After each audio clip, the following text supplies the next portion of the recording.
Hi, this is Jeff Cohn from SI Restoration, and today's topic on mold remediation is cost. So, you may have a mold removal need, and you have no idea how much this is going to cost you. And if I had a magic answer, I'd give you a magic answer, but unfortunately, you have to understand why and what goes into pricing out a mold remediation at your home or business. So, quick background on me. I am Jeff Cohn again, and I live in Baltimore, Maryland, and I serve the Baltimore, Maryland, Washington, D.C., and Central Maryland area for mold remediation and water damage restoration. And for the last 35 years, I'm IICRC certified as well as SI Restoration being IICRC certified. So, am I an expert? I'm probably as an expert as most people are. So, let's begin and kind of go over. So, the first question is well, what do I expect? Okay, and so to be fair, what I did was I did a little bit of research on the internet. And you're going to have to excuse me. I am not a Hollywood person and very good at doing videos. So bear with me on this. I'm better at motor mitigation. I have videos. So I'm going to kind of peer down at my notes so I can kind of remember so I can get you all the information. So I'll be as professional as I can. Thanks. So first of all, I looked at a couple websites, and the first one was Bob Villa, This Old House. For those who are a little bit older, you probably remember he had a TV show, maybe he still does, where he goes over and basically repairs homes and rebuilds homes and does and explains it. Very fascinating. It was very popular back in the, I guess, 80s and 90s. Well, on his website, the question is what should you expect to pay for a mold remediation? And he says about $1,125 to about $3,439. Sounds pretty exact. Obviously, he must have gathered a whole bunch of numbers and prices from people and then kind of did the math. He's pretty close, actually. If you guys remember, or maybe it still is on TV, the company called Good RX, where you can get your pharmacies at a medication at a reduced price. I don't promote them. I'm just repeating what is on their commercial. I did try them, by the way, and yes, I did save money, better than my insurance. But I'm not, I don't work for them. Just repeating what their website said and what their commercial said. They're saying the average for a basement is about $3,500, and that's pretty pretty spot on. I would have said 3,000 to 3,500. They do even go into detail with a bathroom. They're saying $500 to $1,500. I can get into more detail with a bathroom later. That's a whole can of worms at that point. There's a website called Home Wise. That's WYSE, and they're talking $2.50 a square foot. I'm going to go in later and explain why that. I don't know per square foot price is kind of difficult. And I'll explain why that's kind of hard, but that's what they said. There's a national restoration called ATI. They handle a lot of the big stuff. So, I don't mind mentioning their name. It's a very well-known company. But they're not looking for the average, Mr. and Mrs. Jones home. But they're saying 10 to $25 a square foot. Again, it's probably better for on a commercial end for commercial property managers. HGTV, 500 to $6,000. That's a pretty big range. So I don't know how much that really tell you. Yahoo says 25 $2,250. So if you kind of combine everything together, it pretty much it mimics what I say to customers, and that is between 3,000 and 3,500. Now, some people are going to say, yeah, but what happens if it's a really small, mold situation, and so Here are the answer. I'm going to go explain it. I'm going to answer the question by kind of going over the process of motor mediation so you understand. Okay. If you go into the internet and you talk to enough motor mediation companies, you're going to get different answers. But probably if I had to bring in all the experts in the field and I had to bring in what's called industrial hygienists, which are what I call scientists for hire, and experienced and educated mold testers, okay, or IEP, indoor environmental I can't remember what the P stands for. Those folks would all agree that probably the best source would be the IICRC S502 guidelines. Now, the IICRC is an organization started about 40, 50 years ago. And so basically, they got together and got not only did they get a bunch of mold remediation companies together and said, okay, let's just put it together and agree on something. They also brought in scientists, attorneys, everything, the best of the best, people from the EPA. I mean, they went out and went bananas in a good way, and created a 260-page manual that I'm not sure if I've read the whole thing 100 back to back, or I have, but I couldn't recite each page. But basically, that is the Bible of how to correctly remove mold. And with that, there are a section of what's called protocols, or step-by-step procedures that's agreed upon. Matter of fact, most states that have a mold license, whether it be Florida, whether it be Texas or California or Louisiana, not Maryland, unfortunately. Hopefully, one day Maryland will get a mold remediation law that requires mold remediators and mold removal companies and those who test to be licensed. But right now, it's not official. There are some on the books, but they're not official laws. So, excuse me. So at this point, I apologize, I'm losing my thought process for a second. They all agree that the IICRC S502 guidelines are probably the go-to. So, and again, I'm going to look down at my notes just to make sure I'm not missing anything. So, what is the IICRC S502 guidelines as in the requirements? Okay, so one of them is that one of the guideline steps is that the area that is being cleaned or removed, the mold is being removed, it should be contained. Okay, so what happens is either the door itself has to have a certain type of sealment to the room, or if it's in a room where other people are walking through, then there would be what's called a plastic containment. There are poles that actually can make the corners of this plastic room, and then basically it goes like this and like this, and it goes from the floor to the ceiling. And what happens is it's sealed.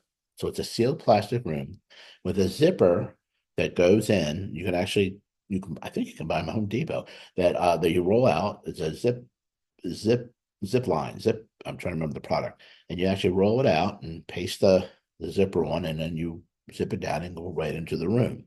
And you zip it back up. Now it's sealed. And there's different plastic that goes over it. I'm not going to get into too much detail on this, but it's contained. So it's a workspace that's contained. Let's put it that way. So, and so the reason I'm mentioning that first, that's important, one of the important things to do in the beginning, but it brings a conversation up that I had with a customer yesterday.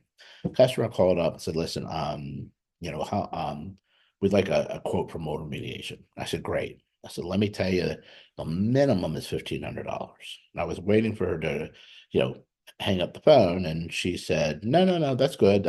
She says, I've learned the hard way." And I said, "Well, what happened?" And she said, "Well, we called we had what we consider a small area in the basement, and the company came out and said we're going to charge $800."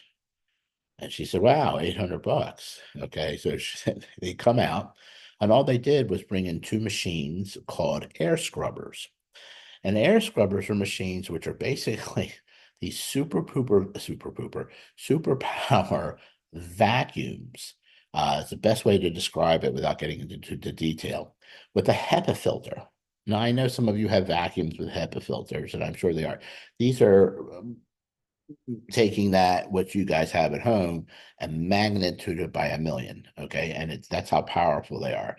And then basically it sucks the air, and what it does is it sucks all the air with through the filter, through this HEPA filter, and then basically the HEPA filters clean 94.5%. I have to always remember that of the air, which means it leaves with it leaves 5.5% of anything that could be unhealthy, such as dust, bacteria. It could be the mold spores, the mold itself. Okay, and that so what happens is that they had two of those machines. Well, the mold was still on the wall, and they came out. And they said, "Okay, we're done." I said, "What about the mold?" I can't. I don't want to get into too much detail, but the bottom line is that was silly. But what they did, but it was $800. I've heard $400. I've heard $600. It's rare, but they do happen. So when you do get those amazing, crazy prices, two things are going to happen. One, they're really going to do it for that, and at that point, you might as well have done it yourself. Okay. Number two is that they're going to come back and go, "Oh, well, we didn't see this or that. Oh, we're gonna, while we're here, we're gonna raise the price." So the bottom line is, if you get that kind of a low price, that's a warning signing to leave and just hang up the phone or be nice and say thank you very much. I'll think about it.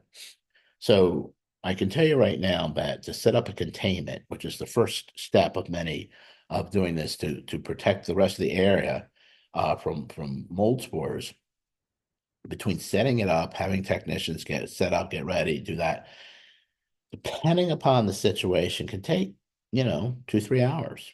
Okay. So right off the bat, if it's 9 o'clock, you're looking at about 12 o'clock, lunchtime. And they've set it up, ready to work, but already it's lunchtime. So that's number one. So you already like a number of hours just to get everything set. Because you got to remember, you can't just slap the thing up. You got to make sure it's sealed. And so they test it to make sure it is sealed in there. Now the question again is, why is there a containment? Okay, a protective area. Okay, here's the thing. So I've read articles on the online, and as I read them, they have people who say, "Oh, all you got to do is buy triple X." I'm making this up. Triple X mold killer chemical. You can go to the store, you can get them online. And the marketing is phenomenal. Makes me believe it. And what happens is you go in there and you spray it on the wall, and poof, your mold is gone. Well, here's two problems. Number one, I want you to remember that mold, and the best way I can explain this, okay, in a layman's terms, is that it's a plant. Okay, don't get into. I don't want any response back saying, "Jeff, mold's not a plant." But let's use that as an example for people to understand who are not in this industry. Think of it as a plant. The mold is the that you see is the flower. What does a plant have? It has roots coming down. So what happens is if it's growing in the carpet or in the drywall, okay, or the wall, which by the way, if you have a wall, unless the home is really old, that you would have plaster, most walls are going to be drywall, what's called gypsum drywall. That mold has roots. Those roots can grow inside that drywall. So when you clean it, all you're doing is getting rid of that flour, okay? Flour, okay? But the roots are still there. What happens? Just like a weed, if you don't get the roots up, the whole plant goes back up and grows again.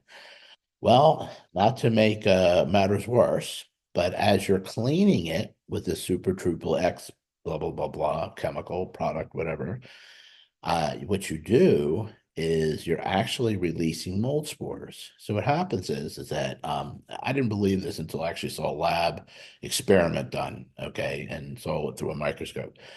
Ba- Basically, as you get close to the mold, just like I'm doing with my hand, as you're about to get there, the mold colony that discoloration that you see that could be mold senses it, goes, "Oh no, I think we're being attacked." And I always consider like Star Wars one of those, intergalactic movies where they're being attacked, and what they have to do is to save their colony for the future is they shoot out a capsule, and like you see on the movies. That's basically what it is. They're shooting out these mold spores that you can't see, and it's getting into the air. So first of all, you're breathing it in. It's not good. It's going to stay in the air. That's not good. But what it's also going to do is it's going to attach itself to another part of the wall to start another colony. Okay. For the colony, that's a success. For you, you're back to where it was. And on top of it, to make matters worse, again, is that mold that you cleaned or the flower, and that those roots are regrowing back up and for another mold colony. So now you got two mold colonies. Okay. So the reason for the containment is that if something like that's going to happen, it's going to stay in the containment. Okay. And the second part is, I know you're saying, Jeffrey, what does this have to do with cost? But by understanding it, you'll understand why those things are being charged. The costs are being charged. The things that I said just previously is the fact that now you have a technician who goes in, and by the way, they've got to go in with called personal protection equipment. That's full face masks, these specialized filters on there, so that when they breathe in, they're breathing in clean, filtered air, and their whole body has what's called a Tyvek suit. You can actually buy them at Home Depot. A Tyvek suit, and that suit is plastic disposable. And what it does is it hits the suit, but not your body, because you don't want to get it into your clothes or your skin, these mold spores. But now you got a whole bunch of mold spores hanging around this containment area. And the reason for it hanging around the containment is because the technician, remember we said that the mold, that you're not cleaning it, because if you clean it, you still have the root system. But now what we have to do is we actually have to cut out the drywall. We have to actually take it out and put it in a bag and be done. That way we know that it's done. I've had there's a company or two out there advertising and saying, hey, we can probably clean it on the surface because of the product we have. If we think we can do it, if not, we'll remove the drywall. Well, my question to their statement is, the only way you're going to know is if you cut out the wall and look inside the side view of the wall to see if it did grow. By that time, you've cut it out anyway. Happy to get a response from that particular company. So the bottom line is, you want to be safe, you want it done right, cut out the drywall. Same thing with carpet. Sometimes carpet can be cleaned. Depends on who's testing it and who wants to back up that decision. If you're asking me as a mold remediator, if I see mold on carpet, or it looks like I got mold on carpet, it's being cut out. I'm not cleaning it. And the reason is because I may have the best carpet cleaning machine in the world, but what happens is that mold, remember, is growing in the carpet, and the carpet has a primary and a secondary backing. So the backing of the carpet you see is very thick. That's because there's two backings. So the mold, excuse me, the mold and their roots are going to grow into the fibers of the carpet, and they're going to grow into that backing. Well, there's no way you're going to get into that. I don't know how good you are, okay, and how good you are cleaning the back of it. Could we be successful? Possibly, but I can't guarantee it. And I think anybody who's a professional with common sense is going to say the same thing. You got to cut it out if you want to be given a guarantee. So you got the carpet removed, you got the drywall removed, okay, into this containment area, okay. And remember, whether it's a 2x2 area, a 3x3 area, a 4x4 area, 5x5 area, it's usually the same amount of, it may take more time, but it's about a day.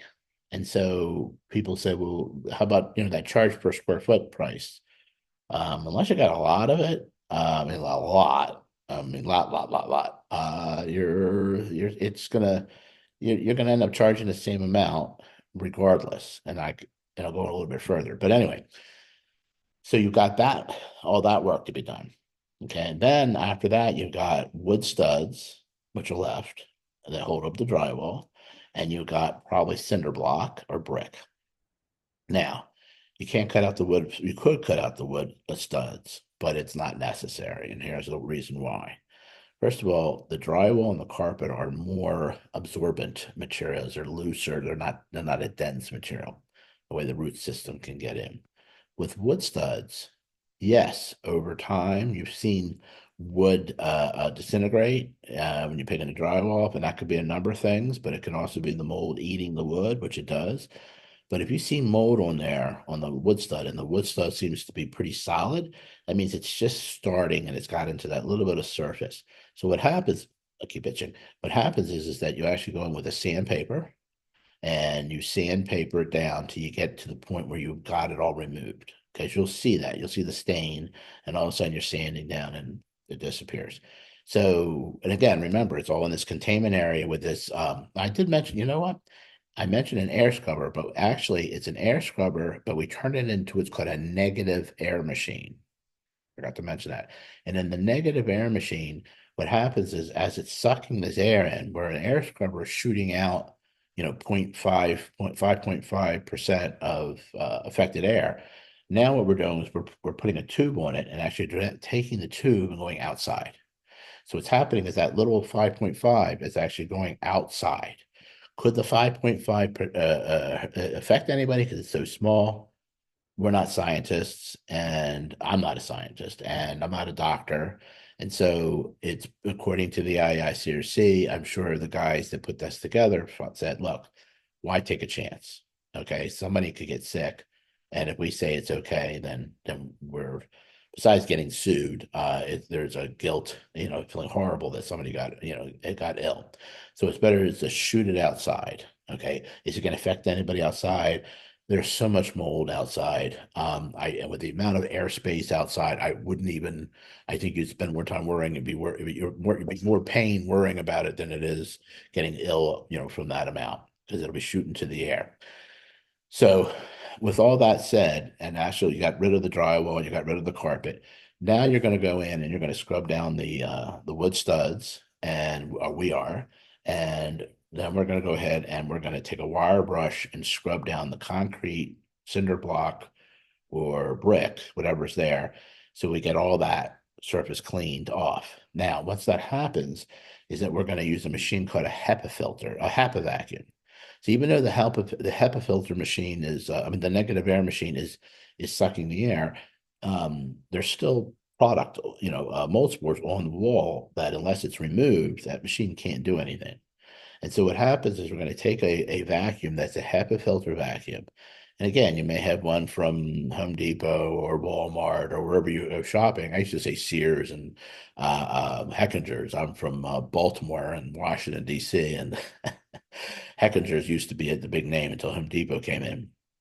But anyway, they're there for you for just for you vacuuming, but it's not for professional. The machines we have are much, much, much heavy duty, much more powerful equipment. And so what's going to happen is we're going to vacuum all the floor, the walls, the floors, and everything, and then we're going to take like an antimicrobial chemical and disinfectant and basically scrub it down the area. We want to make sure that includes the walls, the studs, the plastic walls that we do. We want to make sure that when we're done, two things are happen. Number one, there is no visible signs of mold, and there is no visible signs of dust. Now, why dust? Because dust attracts the mold spores. So if there's still dust there, you could be the best vacuumer in the world, but if there's still dust there, you've got mold spores. So everything had literally you need to be able to motivate. You need to expect that when you go in there, you can use the expression lick the floors or operate, have open heart surgery in this room. Okay, that's how clean it's got to be. Okay, so at that point, okay, it's what's called it's completed through a visual inspection. That means your eyes and my eyes have all looked at it. Now, that cost, again, there's no guarantee, but to get an idea, minimum is $1,500 to $3,500 is what I say in my experience. Because again, from everything I've said, that's the correct way. Again, if you find and it's somewhere cheaper, even if somebody says they're going to do it, I'd have a question about that. Okay, just doubt my person. Not to say they don't do it. Maybe they're looking to pay for dinner tonight and they don't have enough money. I get it. But on average, I'd say question it.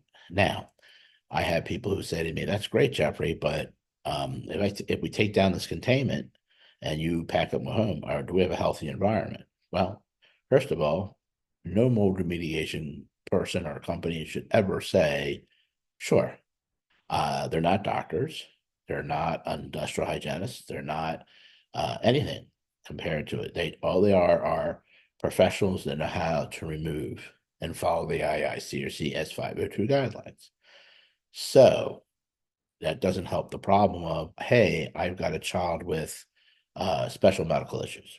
I've got elderly parents who have breathing issues. Okay, respiratory. I can't sit there and say, okay, I need more reassurance.